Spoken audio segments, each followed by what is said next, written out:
Assalamualaikum warahmatullahi wabarakatuh. Perkenalkan, kami CGP Angkatan 9 dari kelas 512 akan melakukan supervisi akademik dengan proses coaching terkait dengan tugas demonstrasi kontekstual modul 2.3. Saya Nurjana Sarjana Pendidikan dari SMP Negeri 3 Wajah Kabupaten Dompu. Saya Dian Islamiati, Sarjana Pendidikan dari SMP Negeri 2 Manggilewa. Saya Yulis Pujiastuti, Sarjana Pendidikan dari SMA Negeri 2 Wajah. Kami bertiga akan secara bergiliran berperan sebagai supervisor, coach, dan coachee. Selamat menyaksikan video dari kami. Assalamualaikum Bu Yulis. Waalaikumsalam Bu Nur. Bagaimana kabarnya hari ini? Alhamdulillah baik. Ya baik Ibu. Bu Yulis, sekarang kita akan berbincang-bincang ya Bu ya, terkait Ibu akan melaksanakan proses coaching. Ya. Jadi hari ini saya sebagai observer akan mendiskusikan beberapa hal ya Bu ya.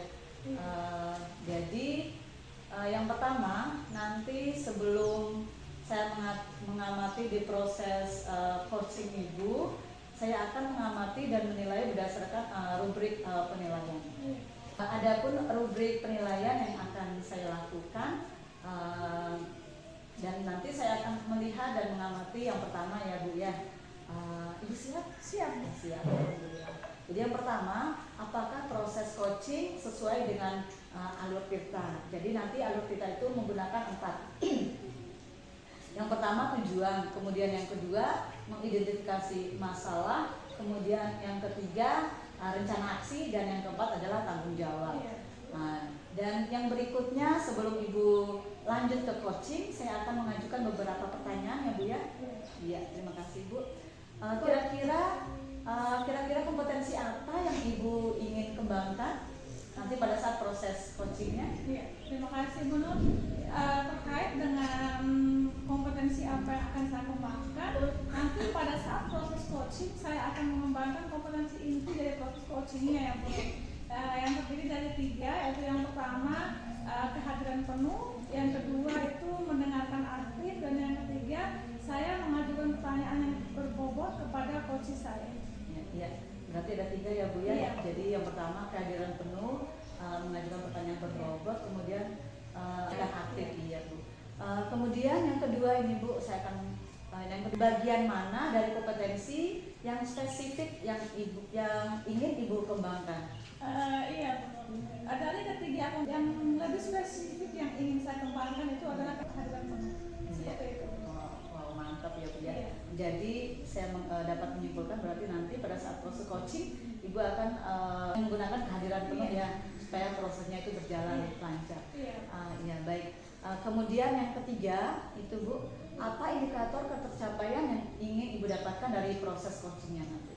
Iya Bu, indikator pencapaian dari proses coaching saya dengan coach saya ini, saya ingin dan mengharapkan coach saya bisa mendapatkan solusi dari permasalahan yang dia hadapi seperti itu. Oh iya, sip. Berarti saya berharap nanti bisa berjalan lancar ya Bu ya. Terima kasih Bu Nur. Ya, sama-sama. Iya.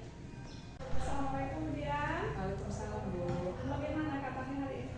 Alhamdulillah baik Bu. Kira-kira Bu Dian apa yang akan kita bahas hari ini?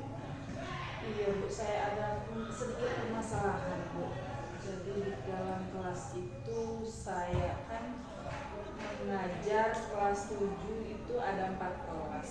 Jadi di dalam kelas itu saya memiliki hambatan. Ada satu kelas yang menurut saya ketika saya mengajar, padahal metode yang saya gunakan itu sama, tapi ada satu kelas yang kayaknya metode yang saya gunakan itu tidak ampuh gitu saya gunakan. Oke. Ya Bu Dian, berarti Bu Dian sekarang ini lagi mengajar 4 kelas Bu ya. 4 kelas ini Bu Dian melakukan satu metode yang sama, tetapi ada hambatan di satu kelas, yaitu kelas 7D. Benar begitu Bu ya? Ya. Kelas 7D ini apa masalahnya? Jadi permasalahannya anak-anak itu merasa kayak kurang minat dalam pelajaran saya. Kan saya ngajarnya IPA ya Bu ya. Jadi anak-anak itu merasa sepertinya jenuh gitu untuk mata pelajaran IPA. Terus minat anak-anak itu kayak kurang gitu. Iya, berarti di kelas 7 ini minat belajar IPA-nya itu kurang sekali ya, Bu Dian ya. Bu Dian sudah coba menanyakan kepada mereka mengapa minat belajar mereka khususnya pada pelajaran IPA itu kurang. Sudah sih Bu, sudah saya coba tanyakan. Katanya sih untuk IPA itu katanya kan ada rumus-rumus yang kata mereka membosankan. Jadi mungkin mengapa jadi minatnya mereka itu agak kurang gitu. Oh iya. Pelajaran saya. Nah, sekarang Bu Dian, karena Bu Dian sudah tahu masalahnya apa, karena sudah menanyakan kepada anak-anaknya langsung, strategi apa yang Bu Dian terapkan untuk biar anak-anak itu Tidak bosan. tidak bosan. Yang saya rencanakan nanti Bu ya, semoga berhasil Bu ya. Jadi rencana saya nanti itu karena mereka bosan, mungkin saya akan menyelipkan sedikit di dalam di sela-sela pembelajaran yang saya lakukan nanti itu ada activity. Jadi ada sedikit permainan yang saya sisipkan di dalam kegiatan saya. Kemudian nanti saya pun akan mungkin akan dari pembelajaran saya yang awalnya mungkin itu jadi di kelas itu tidak cocok, jadi saya akan menggunakan metode diferensiasi. Berarti nanti Bu Dian strateginya ingin menerapkan SPG atau permainan, kemudian merubah metodenya dengan menggunakan pelajaran diferensiasi. Iya. Itu Bu Dian. Oke, kalau kita ukur pakai skala Bu Dian, kira-kira keadaan sekarang itu skalanya berapa dan yang ingin Bu Dian capai itu skala berapa? Untuk skalanya saya amati sih Bu ya. Untuk skalanya kayaknya 4. 4 ya. Terus yang ingin dicapai itu berapa? Jelas yang saya ingin capai kalau dari 1 sampai 10 mungkin 9. Kalau bisa 10. 10 bukan itu mata pelajaran saya gitu Bu. Oke, Bu Dian. Nah, untuk mencapai angka 9 ini Bu Dian, apa yang ingin Bu Dian lakukan selain itu? Saya akan menciptakan suasana anak-anak itu bisa belajar dengan happy. Bagaimana anak-anak itu tidak merasa bosan di mata pelajaran saya sisipkan pembelajaran ya, ada permainan. Nah, pembelajaran perdiferensiasi ini kan nanti sesuai dengan minat anak-anak. Jadi mengikuti minat anak-anak itu belajar, gaya belajar itu seperti apa sih, seperti itu. Berarti intinya pembelajaran yang dilakukan akan berpihak pada siswa. Iya, ya? pada siswa yang belajar. Nah, dalam melakukan strategi ini Bu Dian, siapa saja yang bisa membantu?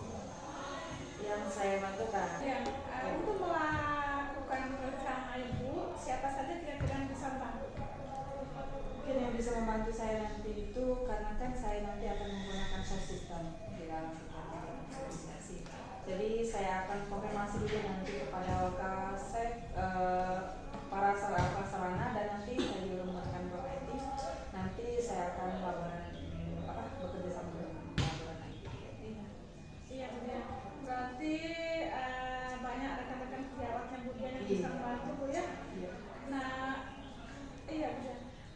Mengingat waktu Bu Dian, kira-kira apa yang Ibu dapatkan dari proses coaching kita hari ini?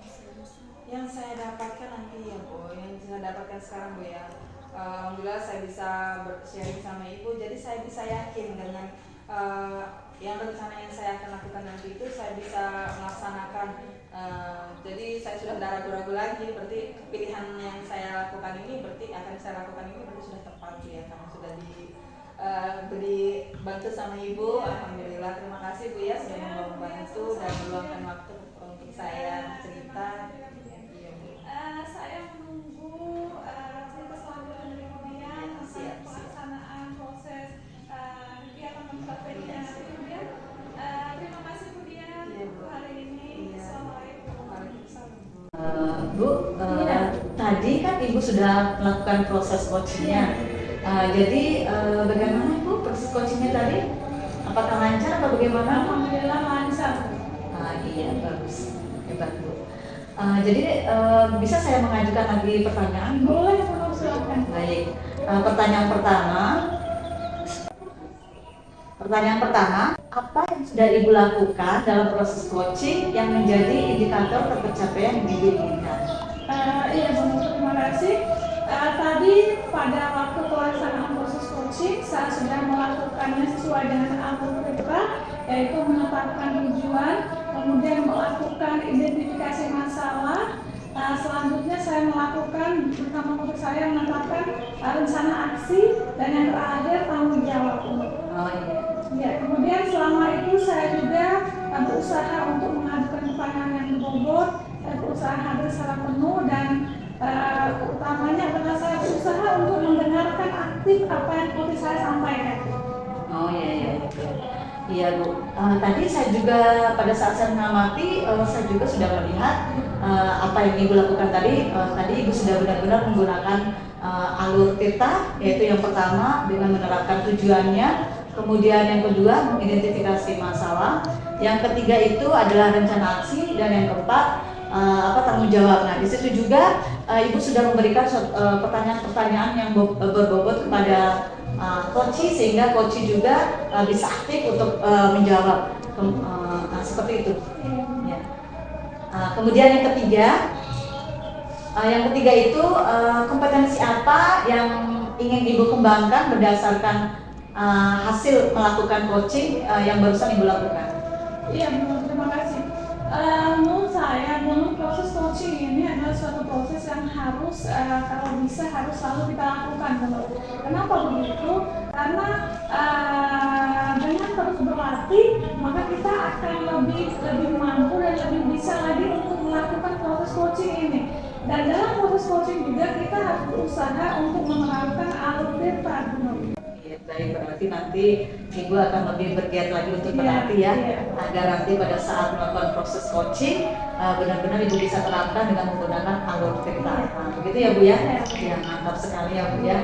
Ya, saya doakan semoga berjalan lancar proses sampai ke depannya Ibu tetap menjadi super coaching yang hebat. Amin, amin. Terima kasih Bu Nur. Ya, sama-sama. Sekian dulu Bu ya. Assalamualaikum warahmatullahi wabarakatuh. Terima kasih sudah menyaksikan video dari kami. Wabillahi taufiq wal hidayah. Wassalamualaikum warahmatullahi wabarakatuh. Salam guru penggerak, tergerak, bergerak, dan menggerakkan.